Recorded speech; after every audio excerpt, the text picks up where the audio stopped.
अहमदाबाद के अधिवेशन के बाद हरियाणा कांग्रेस पर लगातार चल रहा है हाईकमान का डंडा, बढ़ रहा है नेताओं पर प्रेशर और हुड्डा भी इन्हीं नेताओं में है जिन पर अब हाईकमान का डंडा चल रहा है। तभी तो वो अब कार्यकर्ताओं को मनाने के लिए पहुंच रहे हैं।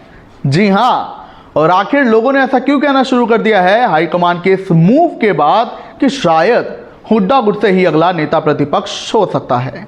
ये आपको बताते हैं। नमस्कार, आप देख रहे हैं टेकी दहाड़, मैं हूं आपके साथ ओम पांडे। सबसे पहले बात करेंगे हाईकमान के डंडा चलने की। तो हरियाणा कांग्रेस पर जो है लगातार हाईकमान अब जो है बदलाव करने की तैयारी में है। अजय यादव को एआईसीसी ओबीसी चेयरमैन पद से तो हटा ही दिया गया है, लेकिन अब हरियाणा कांग्रेस जिसमें कि अभी बिखराव देखा जा रहा है, अलग थलग पड़ी हुई है, कार्यकर्ता इनएक्टिव है, नाराज हैं, तो ऐसे में अब हरियाणा में फिर से कांग्रेस को जगाने के लिए हाईकमान ने प्रेशर डालना अपने नेताओं पर शुरू कर दिया है। सूत्रों के हवाले से खबर यह है कि हाईकमान अब उन सभी नेताओं को जो कि बड़े बड़े पदों पर हैं उन पर प्रेशर बनाएंगे, इसलिए कि जो कांग्रेस अलग थलग पड़ी है, जो कार्यकर्ता हताश निराश होकर बैठे हैं, उन्हें फिर से मनाया जाए, उन्हें एक्टिव किया जाए। इसी कड़ी में आपको बता दें कि हरियाणा के पूर्व मुख्यमंत्री हुड्डा और पूर्व नेता प्रतिपक्ष हुड्डा पर अब जो है हाईकमान का प्रेशर आया है, ऐसा सूत्र कह रहे हैं। तभी तो हरियाणा विधानसभा चुनावों में हुई हार के बाद हुड्डा आज पहली बार जींद में पहुंचे हैं। जी हां, जींद ये वो गढ़ था जहां पर हुड्डा और शैलजा दोनों ही लॉबिंग कर रहे थे कि उनके समर्थकों को टिकट मिले, लेकिन जींद में जो है बीजेपी ने झंडा गाड़ा और कांग्रेस को तगड़ी हार देखने को मिली। जुलाना में ही कांग्रेस अपना झंडा लहरा पाई, बाकी जगह कांग्रेस को हार मिली, जिससे कि जींद कांग्रेस के कार्यकर्ता इस वक्त अलग थलग पड़े हैं, शांत बैठे हैं, इनएक्टिव बैठे हैं और खासकर नाराज हैं अपनी ही पार्टी के नेताओं से। और ये बात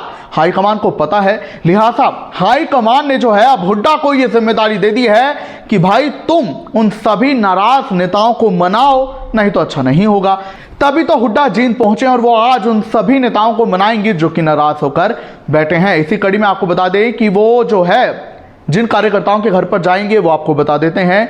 सबसे पहला नाम जो बताया जा रहा है वो है श्याम बिहारी जिंदल का। वो जींद में टिकट के दावेदार माने जा रहे थे, लेकिन उनकी जगह पूर्व मंत्री मांगेराम गुप्ता के बेटे महावीर गुप्ता को टिकट दी गई। वो दूसरी बात है कि जींद में डॉक्टर कृष्ण मिद्धा डिप्टी स्पीकर से वो हार गए, जिसके बाद से महावीर गुप्ता तो खैर हार गए हैं चुनाव, लेकिन जो श्याम बिहारी जिंदल वो टिकट कटने से काफी नाराज है और पार्टी तो सत्ता में आई ही नहीं लगातार तीसरी बार, तो उससे वो शांत बैठे। उनका पूरा परिवार कांग्रेस में अभी इनएक्टिव देखा जा रहा है, बैठकों में नहीं आ रहे हैं, बैठकों से दूरी बनाई हुई है। इसी कड़ी में दूसरा नाम है बलजीत रेड्डू का। वो भी टिकट के सबसे प्रबल दावेदार थे जींद से, लेकिन उनका टिकट काट दिया गया, जिससे वो काफी नाराज है, उनके समर्थक भी काफी नाराज हैं। और सूत्रों का कहना है कि जब से हार हुई है तब से बलजीत रेड्डू और उनके समर्थकों ने कांग्रेस की सभी बैठकों से दूरी बना ली है। वो कांग्रेस के लिए फिलहाल कुछ भी प्रचार नहीं कर रहे हैं। तीसरा नाम आपको बता दें बलराम कटवाल का है। उचाना से इन्होंने 2019 में चुनाव लड़ा, हार गए, इस बार भी टिकट के दावेदार थे, लेकिन उनकी जगह पूर्व सांसद जो है बृजेंद्र सिंह को टिकट दी गई, जिससे वो नाराज हो गए, वो भी बैठकों में नहीं आ रहे हैं। इसके अलावा और भी तमाम कार्यकर्ताओं को जो कि नाराज है, इनएक्टिव हैं, हुड्डा उन्हें फिर से उनमें जोश भरने के लिए पहुंच रहे हैं, उन्हें जगाने के लिए पहुंच रहे हैं कि आपकी ही पार्टी है कांग्रेस, आपको इसके लिए काम करना होगा। मगर इस मूव को अब ये देखा जा सकता है कि हाईकमान का प्रेशर बना है, डंडा चला है कांग्रेस के नेताओं पर, उन दिग्गज नेताओं पर। तभी तो अब वो मनाने के लिए पहुंच रहे हैं, क्योंकि हरियाणा में हुई हार के बाद जो है कांग्रेस नेता प्रतिपक्ष पर ही अभी बैठकें हो रही थी लगातार, फिर निगम चुनावों पर बैठकें हुई।